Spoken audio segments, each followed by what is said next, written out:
राधा। सत्संग कल भी था भाई, क्योंकि शनिवार और इतवार सत्संग के दिन निर्धारित कर रखे हैं। संगत भी अब उसी हिसाब से आने लगी।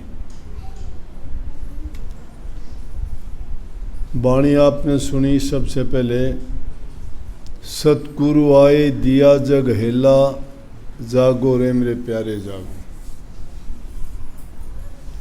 हर प्रकार से नए आदमी के लिए, अभ्यासी के लिए चेतना का शब्द भी और भूले भटकों को याद दिलाने के लिए भी स्वामी जी महाराज ने फरमाया कि सतगुरु इस संसार में जीवों को जगाने के लिए आते हैं।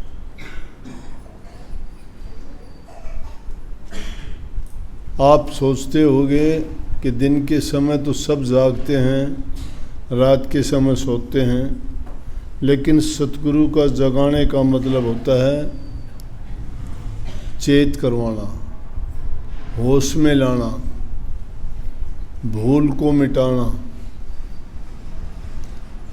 सो जाना होता है किसी चीज़ को भूल जाना, और जागना होता है किसी चीज़ को याद करना।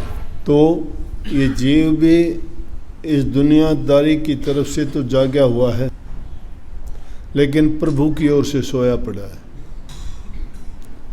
क्योंकि इसको प्रभु की भक्ति याद नहीं है।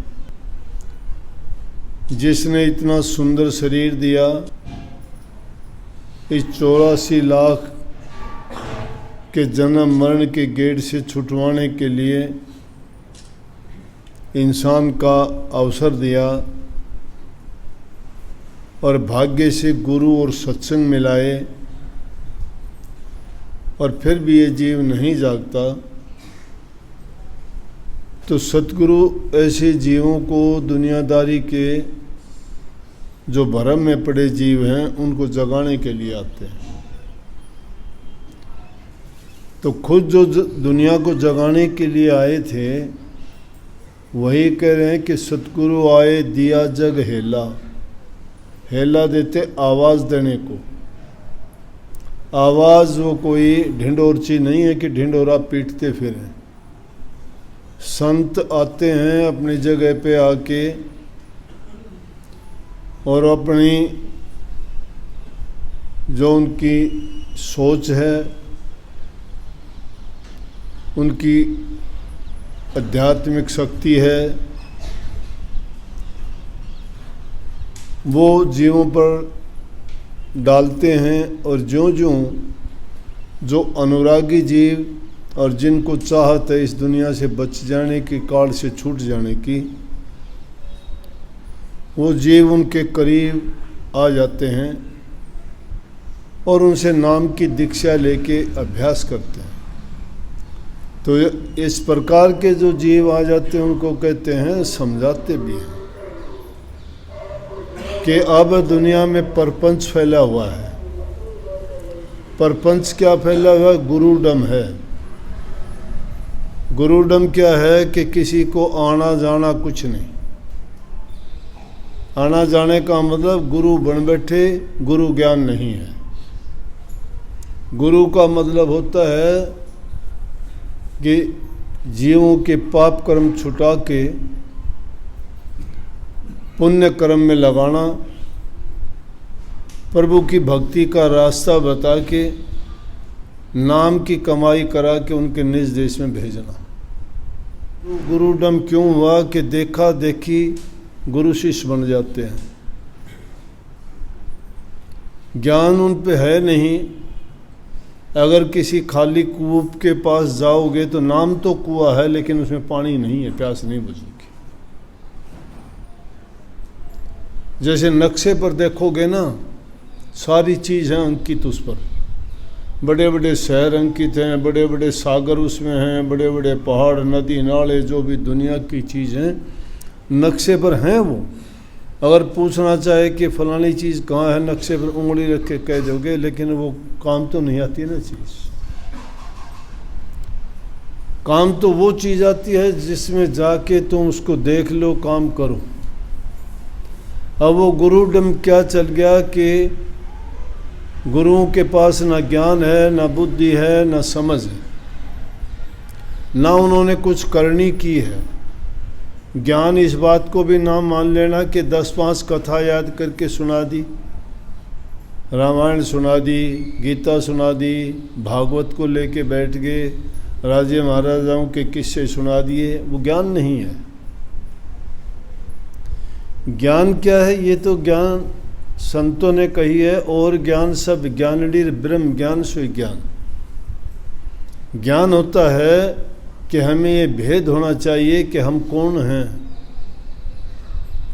दुनिया में कैसे आए हैं, हमारा मकसद क्या है आने का। कभी सोचते हैं कि हमारा मकसद क्या है? ये 10, 20, 50, 40 साल जिंदा रह के पेट भर के रोटी पानी खा के और दूसरे जीव जंतुओं की तरह जीवन गुजार के चले जाएं, क्या हमारा उद्देश्य यही था? संतान पैदा कर ली, इधर उधर घूम फिर लिए, तो इंद्रिय भोग रसों में पच के खुश हो लिए, क्या हमारा जीवन यही था? क्या इस जीव का उद्देश्य यही था? ये उद्देश्य नहीं था जीव का। काल और माया ने प्रपंच तो रच दिया, लेकिन जीव का उद्देश्य तो ये था मनुष्य चोला पाने का, कि इसमें आपको गुरु अगर मिल जाता है तो वही तुम्हें भेज समझा कि तुम्हारे घर भेजने का इंतजाम और प्रबंध करेगा। लेकिन उसके लिए है क्या? वो नाम को आप जानते नहीं, ढिंढोरा पीटते हैं, नाम ले लो कल्याण हो जाएगा। अब कोई शरीर से दुखी है, सोचेगा नाम ले लो शरीर के रोग मिट जाएंगे। कोई मन से दुखी है, सोचेगा नाम ले लूँ मेरे मन के रोग मिट जाएंगे। कोई सोचता नौकरी नहीं मिलती, नाम ले लूँ नौकरी मिल जाएगी। बहुत लोग जो गलत रास्ते पे हैं, जो जीवन से हार मान चुके हैं, अच्छी संगत में बैठते हैं, विचार जिनके अच्छे हो जाते हैं, समय पर काम करते हैं, बुराइयां छोड़ देते हैं, तो निश्चित रूप से वो जो लोग काम करेंगे उनके काम में सफलता मिलती जाती है। और दूसरे लोग देखते हैं कि ओह ये गुरु के पास गया, ये सत्संग में गया, देखो इसकी शादी होगी, इसको संतान होगी, ये बड़ा अफसर भी लग गया, ये शरीर से भी ठीक हैं, इनके घर में भी खुशी आनंद है। संसारी पदार्थ मिलने से इंसान को खुशी होती है, और संसारी लोग उनको देख के इन बातों को बड़ा मानते हैं। तो ये चीज़ें तो मिल जाएंगी, वैसे भी मिल जाएंगी, ये तो मिलती हैं। जब बुराई का रास्ता छोड़ दोगे, टाइम पर काम करोगे, टाइम पर सोओगे, टाइम पर उठोगे, पूरी तुम्हारी लगन होगी, मेहनत होगी, किसी भी चीज़ में रुचि होगी। क्योंकि अच्छा आदमी जो समय पर सारे काम करता है उसकी कमी नहीं आ सकती। जिस आदमी के विचार गिर जाते हैं, दुर्बल हो जाता है, या वो सोच लेता है, जीवन को भार मान लेते हैं लोग। तो कुछ लोग तो सोचते हैं कि गुरु के पास जाऊं मैं, ये चीज़ें मुझे मिल जाएंगी। तो ये तो दुनियादारी की चीज़ है। जब अच्छे रास्ते पे चलोगे, अच्छा काम करोगे, आपको भी मिल जाएंगी, यहाँ बिना आए भी मिल जाएंगी। बुरी आदतें छोड़ के अगर अच्छा समय पर काम करोगे, ये चीज़ें मिलेंगी आपको। बहुत लोगों को मिली हुई हैं, और उन लोगों से बात करके देखोगे तो कहेंगे मैं किसी का बुरा करता नहीं, अपनी मेहनत से करता हूँ, मुझे सारी चीज़ अपनी मेहनत से पाई। ठीक बात है, वो उनको पाके भी गर्व करता है कि मैंने अपनी मेहनत से पाई है, क्या है मेरे पास, क्यों जाऊँ मैं भक्ति का, क्या देगी भक्ति। लेकिन उनको ये नहीं पता ये चीज़ें जो तुम्हें मिली हैं ये कोई मायने नहीं रखती, ये दुनिया में सिर्फ मिट्टी के समान है, यहीं छोड़ के जाएगा। जो काम तुझे करना चाहिए, जो चीज़ तुझे हासिल करनी चाहिए वो नहीं हासिल कर पाया, वो क्या है? भक्ति है। तेरा संग भक्ति ने देना और कोई चीज़ काम नहीं आएगी। ये चीज़ें तो इस लोक की हैं, यहाँ जीवन जीते हो, ये पदार्थ अगर मिल गए तो कुछ दिन अच्छे गुजार लोगे, लेकिन जाने के बाद तो वही फिर 84 का फेरा है, फिर उसे पिटी हुई सार की तरह से घूमते फिरोगे। तो कुछ लोग जाते हैं कि नाम ले लो ये हो जाए, नहीं। नाम काफ़ी लोग आके कह भी जी मैंने नाम भी ले लिया फिर भी मुझे तकलीफ़ क्यों होती है। अरे ये बड़ी चीज़ नहीं है, रोग बीमारी हुई डॉक्टर तुझे 2 रुपये की गोली देगा, उधर ठीक हो जाए, पीड़ा ठीक होगी, तो गुरु से तो वो अच्छा हो गया। अरे गुरु जो चीज़ देता है उसको नहीं मानते, वो चीज़ क्या दे दी गुरु ने।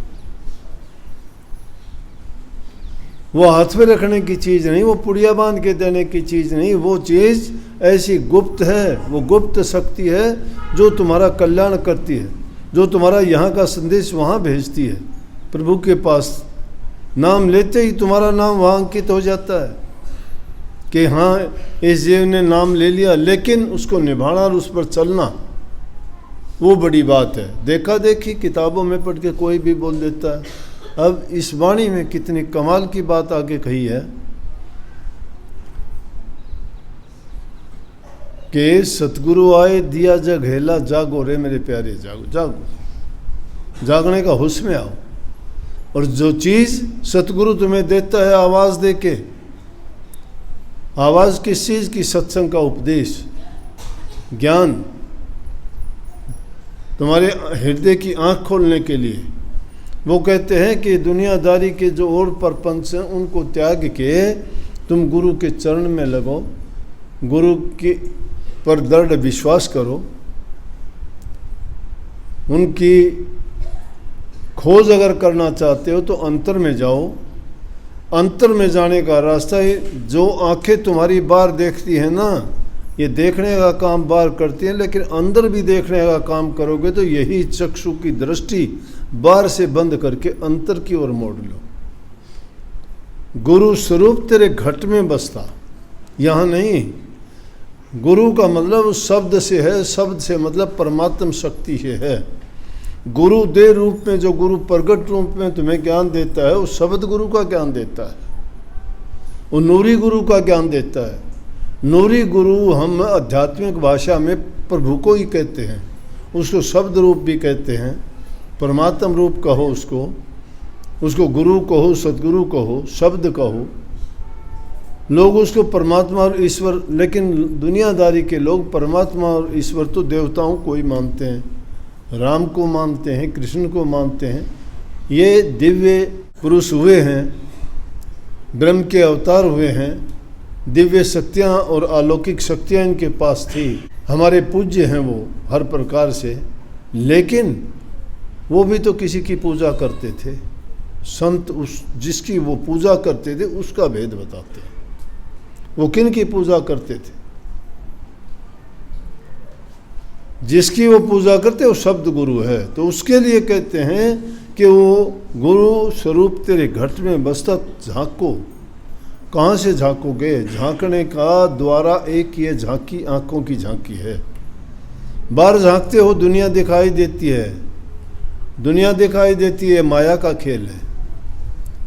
इस झांकी में से अंदर की ओर झांकोगे, बाहर की ओर से खिड़कियां बंद कर दो। कबीर साहब कहते आजा सतगुरु नैनन में, नैन झाप मैं लूँ, ना मैं देखूं और को न तो ही देखूं।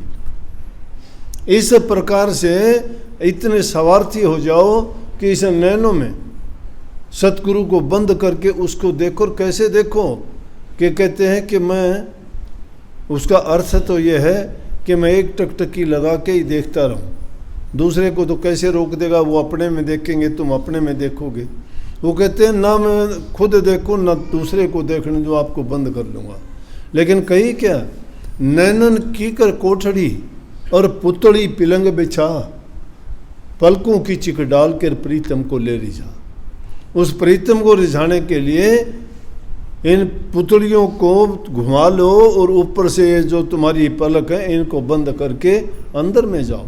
अंदर में जाना नहीं चाहते, बाहर की बातें सुन सुन के खुश हो जाते हो। ये लोक की भक्ति करते हो, पूजा पाठ है, यज्ञ हवन है, आरती प्रार्थनाएं हैं, धूप बत्ती जलाना है, रत जगे हैं और कई प्रकार की अनेक प्रकार के जो काम करते हो, इस लोक में तो आपको अच्छी दिखाई देंगी, बहुत बढ़िया।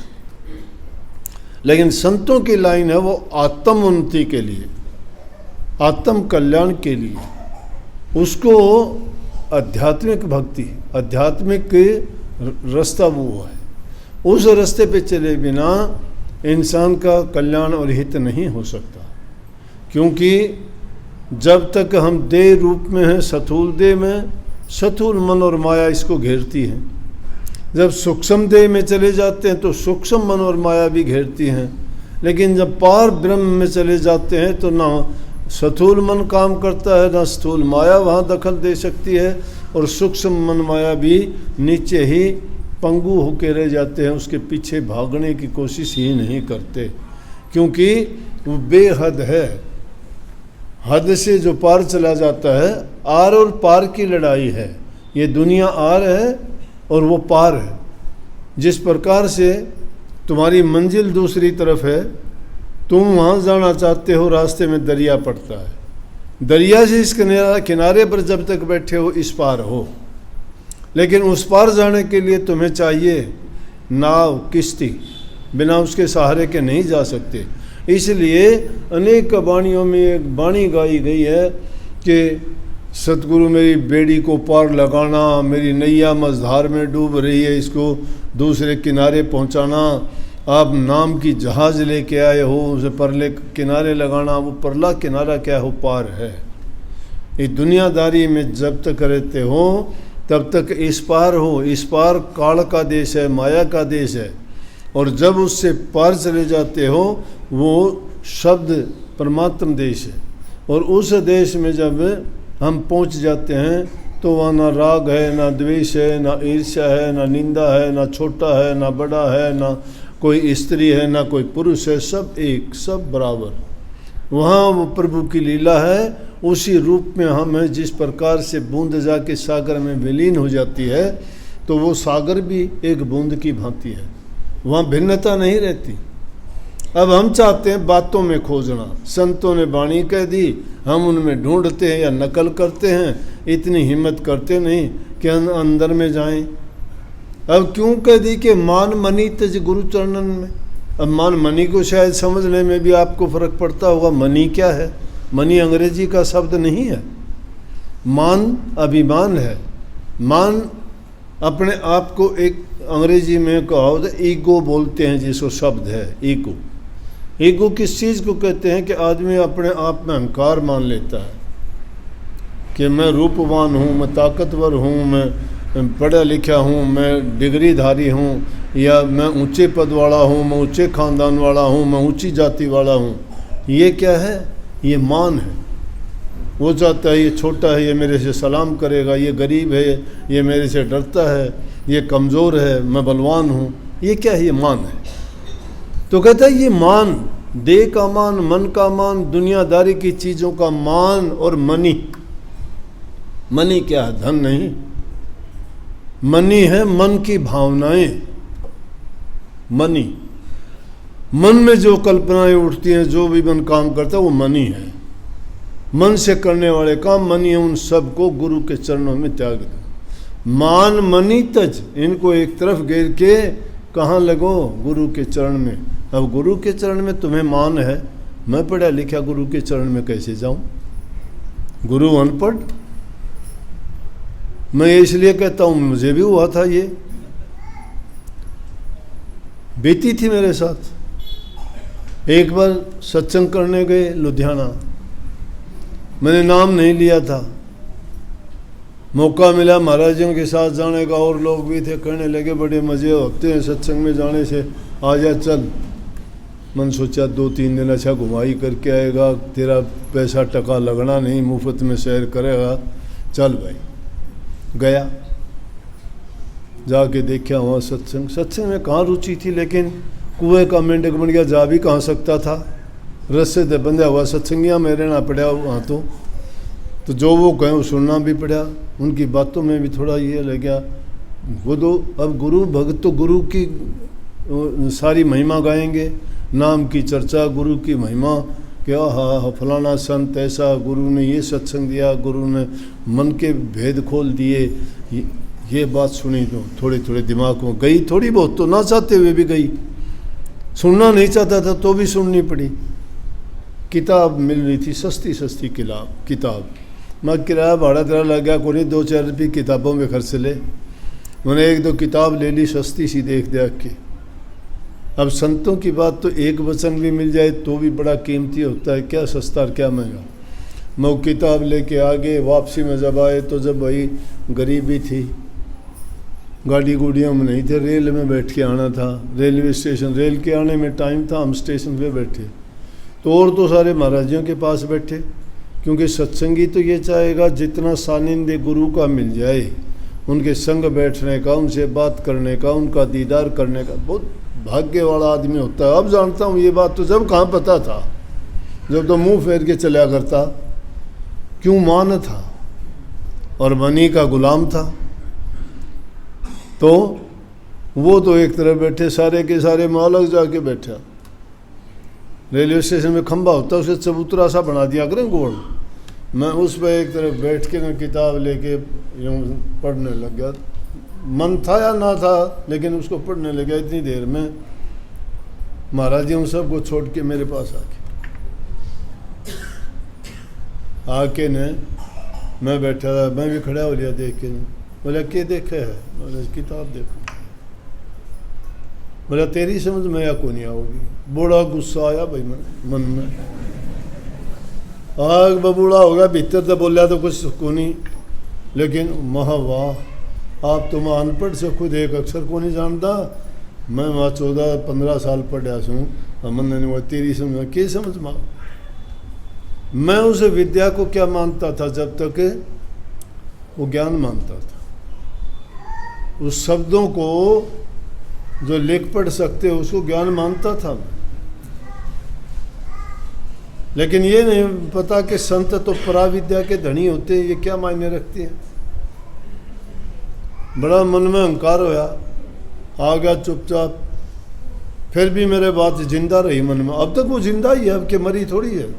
लेकिन अब मुझे वो दुख देती है कि मन क्या समझा था, और जब मुझे यूं दुख देती थी कि देख तुझे मूर्ख समझा है,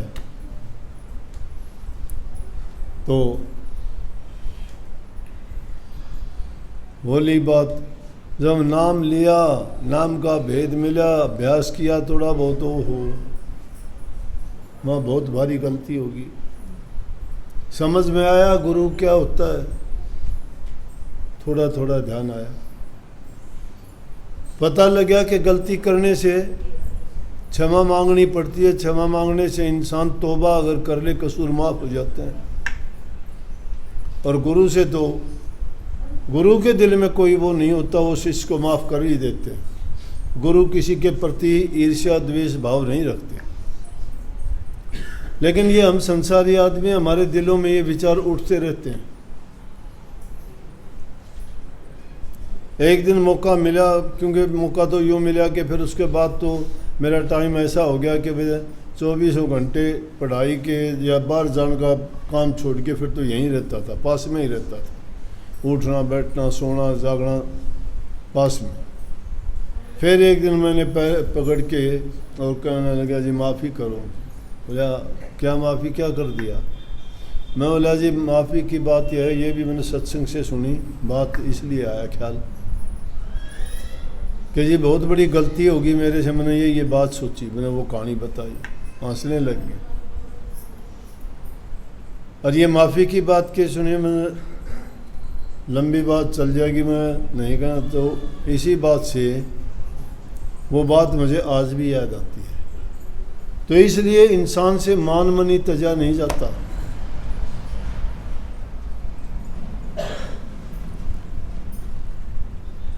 आदमी सारी चीज़ें छोड़ सकता है, मान और अभिमान नहीं छोड़ सकता। कहने लगे एक बार एक महात्मा था, ने बोला जी ये बड़ा त्यागी है, बड़ा ये है, इसने सब कुछ त्याग रखा है। दूसरा एक पहुंचा हुआ महात्मा था, बोला कि ना अभी इसने मन ही नहीं तजी, मन की भावना इसकी यूं की यूं, मान चाहता है अब भी, मान मनी तजना मुश्किल है। बोले ना, ना तो हम बता देंगे। बोलो। ने बोला जी ये 1-1 डेढ़ महीने का बंद रहता है कोठड़ी में, बाहर निकलता है न तो बस उसी दिन बोलता है, और कोई चीज़ की इसको लाग लपेट नहीं। ने बोला मान है इसके। ने बोला दिखा दूंगा इस बार आए जब बता देना। बोला कि किस दिन बाहर आएंगे, नहीं बोला उस दिन एक आदमी भी ना जाना। जब वो उनका 1-1.5 महीने का जो व्रत था उसको पूरा करने के बाद मैंने अपनी कुटिया से बाहर आके देखा तो पहले तो बहुत लोग जुड़ा करते। वो आदमी को खुराक मिलती है, किसी को बढ़ाई की मिलती है, किसी को उसकी प्रशंसा करोगे, तू सुंदर है, तू बड़ा ज्ञानवान है, तू बड़ा दयावान है, तू तो गरीबों की मदद करता है, तू तो बहुत अपना नेक इंसान है। ये खुराक है इंसान की, ये मान है। मान आगे अकेला यूँ ही ना जानी हो कि भाई तुम उसको बड़ा मानते हो, नहीं। मान इंसान ने यो भी मिल जाए, कोई यूँ कहते तेरा रोटी खाने का तरीका बहुत बढ़िया है, वो भी मान है। तो जूते बहुत सुंदर ले रहा है, मान है। वो उससे बात पे इतरान लग जाएगा, सारा फोकस उसी चीज़ पे चला जाएगा उसका। जब उसने व्रत खोला तो कोई नहीं गया, जब कोठरी से बाहर निकला देखा तो उसी टाइम पे उस होके गिर गया। बोले क्या हुआ क्या हुआ? बोले ये मान था इसका। इतने लोगों को देख के इसको बड़ा मान मिलता था कि देखो कितने लोग मेरे इज्जत और सम्मान करने के लिए आए, और आज एक भी नहीं आया जिसको मतलब ही नहीं था, तो क्या वो कोई आना कोई ना आना, फिर तो समझते कि वह यहाँ पूर्ण त्यागी है। तो इंसान को ये बहुत सूक्ष्म चीज़ें ऐसी हैं ये गिरा देती हैं, इसलिए सतगुरु जगाता है।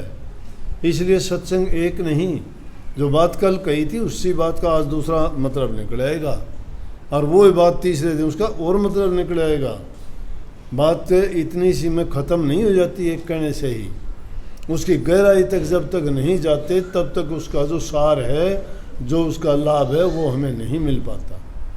इसलिए संतों के सत्संग में जाके बड़ी गौर से उसकी बातों को सुन के अमल करना चाहिए।